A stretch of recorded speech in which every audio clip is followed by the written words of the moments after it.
My boyfriend thought I was just a mouse from HR. He didn't know the name on the skyscraper we worked in belonged to my father. I lived a double life. By day, I was Sarah Miller, a modest HR employee who wore glasses, dull suits, and shuffled papers in a windowless office. I drove a beat-up Toyota to work and ate salads from plastic containers. But by night, I returned to my real world. My actual last name was very different. My father was the founder and owner of this multi-billion-dollar tech conglomerate. I used my mother's maiden name to build a career on my own merits. I wanted to know who my real friends were, not who wanted to be friends with my dad's money. That's how I met Brad. He was the star of the sales department. Tall, charismatic, with the perfect smile of a shark. We dated for 2 years. Lately, he had changed.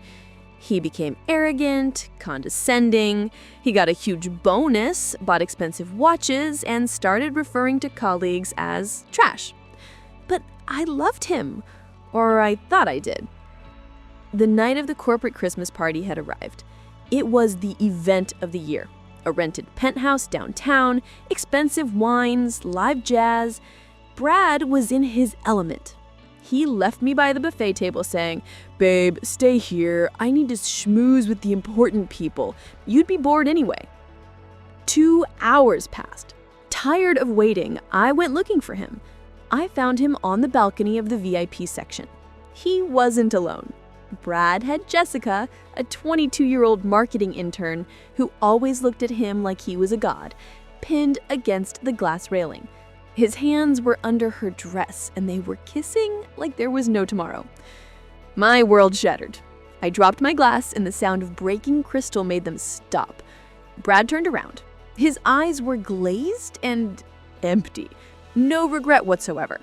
"Oh, Sarah," he drawled, not even removing his hand from Jessica's waist. "Are you spying on me? You're cheating on me?" My voice trembled, but I tried to hold it together.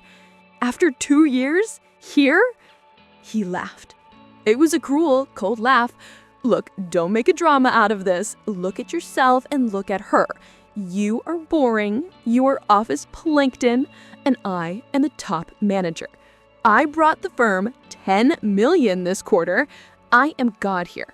I am untouchable, and you're just HR. Your job is to file my contracts. So get lost before I tell the boss to fire you for harassment." Jessica giggled, hiding her face in his shoulder. A crowd had gathered around us. Colleagues were whispering, some were filming on their phones. Brad was beaming with his own impunity. I wiped a tear rolling down my cheek. The fear vanished. Only cold rage remained. "Untouchable, you say?" I asked. I pulled out my phone. The room went silent. I tapped the contact, Dad Hart, and put it on speaker. The ringing seemed to last forever. "Hello? Sarah? Is everything okay? Why are you calling? You're at the party." I looked Brad dead in the eye. "Hi, Dad. Sorry to disturb you. We have a personnel issue here. Bradley Stevens, your top salesman, just cheated on me in front of the entire firm. Also, he stated publicly that he is untouchable and that I am nobody. He's threatening to have me fired. Can you clarify the company hierarchy for him?" Dead silence fell over the hall. Brad frowned, confused. "What Dad?" "Bradley Stevens. Is that the one who messed up the reporting last month, but we kept him on?" "Sarah, give me a minute." We could hear him saying something to his assistant. Then he came back on the line. "The head of security is already in the elevator. Bradley Stevens is terminated effective immediately for gross misconduct and damage to company reputation. All his accounts are frozen for audit. The corporate car is to be seized immediately. And Sarah, tell security to check his pockets. I don't want him taking so much as a paperclip from my building." Brad's face turned the color of ash. Your father is the owner?" he whispered. "Sarah, I didn't know. Babe, it was a joke. I'm just drunk. I love you."